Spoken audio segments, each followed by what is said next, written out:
my old workshop I called the House of Problems. Yeah. And the name of the company originally was A Two-Pipe Problem, which is a Sherlock Holmes kind of thing about solving problems. And I'm a big detective fiction fan, so that's kind of why I used the Sherlock Holmes reference. But recently, the last kind of 2 years, I wanted a closer connection to letterpress. So that's why I changed it to the Printer's Devil. And the Printer's Devil is essentially an apprentice printer.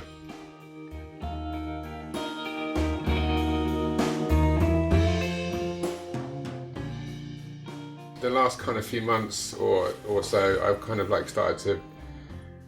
I think I like a visual puzzle in the prints sometimes, where it's not completely obvious straight away what you're trying to say, so you have to sort of make it work a little bit. Do you know what I mean? So it doesn't have to be obvious.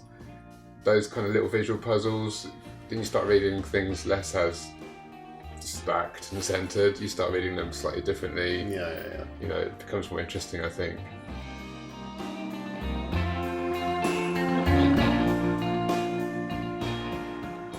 And the negative space in between becomes as important as the space that you're printing on. So, and I like the fact that it's kind of circular as well, goes round and round. So, you know, it kind of rotates in your mind. It's kind of going around, and it's that visual puzzle. Exactly. The first time you read it, maybe you don't quite understand it, but second time or third time, you get it.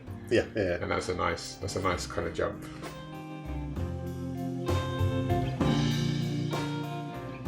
The Tuscans have these kind of rounded shapes in the letter form, because the tools that were used to make the woodblocks have this shape. So the letter form directly echoes the shape of the tools.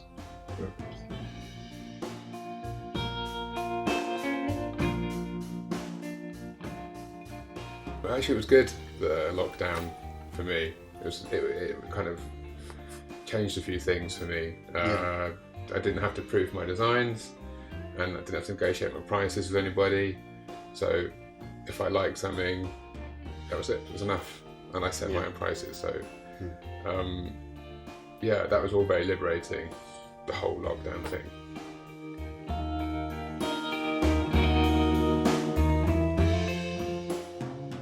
I gained new stockists as well. So I got one in LA, which is brilliant for me.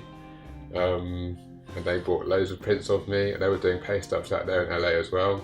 Nice. And so actually I got like 5 new stockists out of the lockdown, which I wouldn't have got before because they were stocking my dot prints.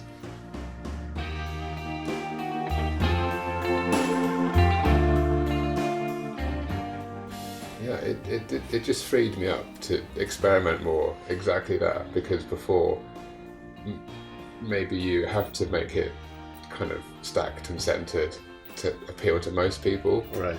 But during this time, it was great to loosen up a bit and to experiment and to play with all of the shape, the whole space of the paper, right to the edge, the top and the bottom, and space in between. It was, in that sense, it was really freeing. And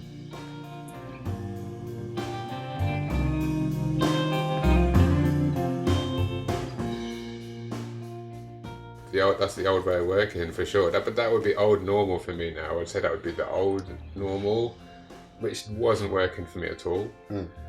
So this transition we're in at the moment to some kind of future normal, whatever this is right now,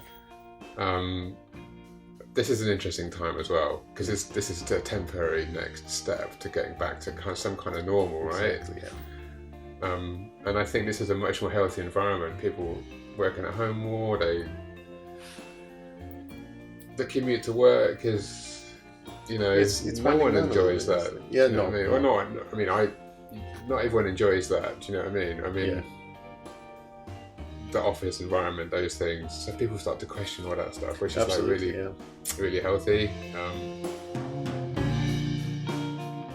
That's what the bottom line is: money, right? But then if you charge something that something's actually worth, it's not £10 for a t-shirt. It probably is close to 30. Yeah. If it's made ethically and it's made properly, it shouldn't be like something you throw out in 6 months. It should be something that you keep. I mean, some of that pressure was coming from myself as well before, not just clients, but some of that pressure was coming from me as well, because I want to sell prints, right? And I'm thinking that this way is probably what people want to see. So I'm kind of partly part of that problem, do you know what I mean, before, because I'm trying to second guess what people might want to see on their wall. But I think when all those things disappear, the carpet comes out, you know, from under you, then it's a kind of a fight or flight sort of thing. You have to stand and fight or just run. So I chose to stand and work it out, I guess. I'm surprised how I loosened up, actually, and could have become the opposite of that, but it's an opportunity, nothing to lose. Do you know what I mean? Yeah, absolutely. The stockists have all gone. So what have you got to lose, man? Nothing.